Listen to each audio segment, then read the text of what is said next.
जब मैं अरविंद केजरीवाल या उनके मंत्रियों की बयानबाजी देखता हूँ तो मुझे अफसोस होता है किस तरह से निर्लज्जता से ये लोग झूठ बोलते हैं। अपने भ्रष्टाचार को छुपाने के लिए, अपनी चोरी को छुपाने के लिए किस तरह की ये अनर्गल बयानबाजी करते हैं।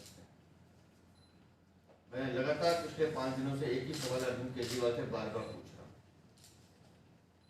यमुना की सफाई में लगभग 6,500 करोड़ रुपए आपको दिए गए। आप बताइए आपने 6,500 रुपए खर्च कर, आप नहीं बताते। 2,409 करोड़ रुपए एसटीपी प्लांट के लिए दिए गए, आप नहीं बताते आपने क्या किया।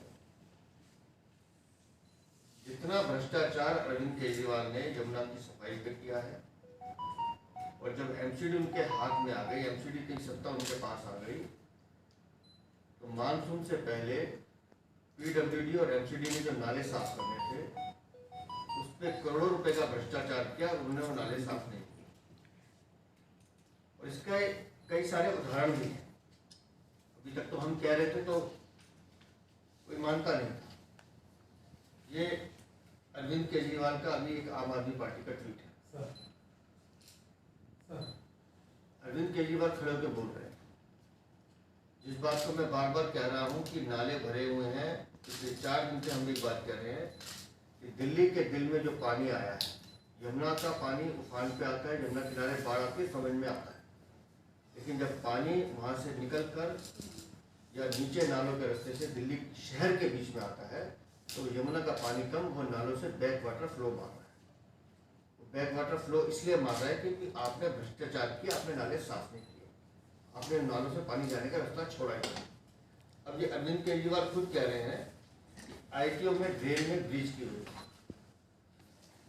3 दिन पहले मैं रात के 10 बजे खुद गया, ड्रेन नंबर 12 जिसका फ्लड गेट, रिवर का गेट टूटा, मैंने जाके रात के 10 बजे ट्वीट किया, अधिकारियों को चेताया कि ये गेट आपसे ठीक नहीं हो रहा जिस तरह से आप कर रहे हो, दिल्ली के बीच में पानी घुसेगा।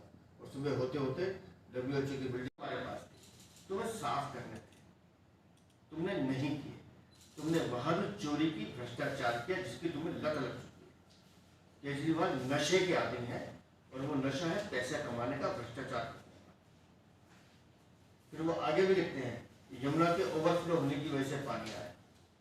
अब यमुना जो ओवरफ्लो हुई वो इसलिए हुई कि यमुना की जो डेप्थ है, हम भी दिल्ली वासी हैं, शुरू से लेकर जितना लंबा स्ट्रेच है दिल्ली में, यमुना की डेप्थ इसी जमाने में 200 मीटर होती थी।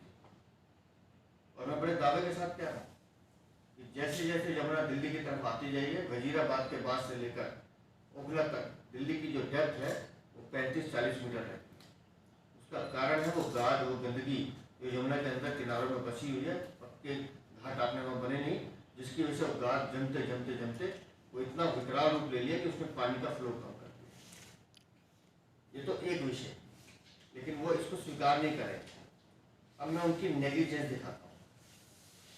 यमुना की चिंता करने के लिए एक एपेक्स कमेटी का निर्माण हुआ है और इस एपेक्स कमेटी को हेड करते हैं सीएम। इसकी चिंता होती है इस कमेटी की कि यमुना के बारे में लगातार उसकी चिंता करना, यमुना की सफाई के बारे में बात करना और आने वाले खतरे को भांप कर उसकी व्यवस्था करना। पिछले 2 साल से इस एपेक्स कमेटी की मीटिंग नहीं हुई। मैं फिर बता रहा हूँ, इस एपेक्स कमेटी के चेयरमैन है अरविंद केजरीवाल। 2 साल से उन्होंने यमुना के रखरखाव के लिए एक भी मीटिंग नहीं की। अब इसके लिए कौन जिम्मेदार है?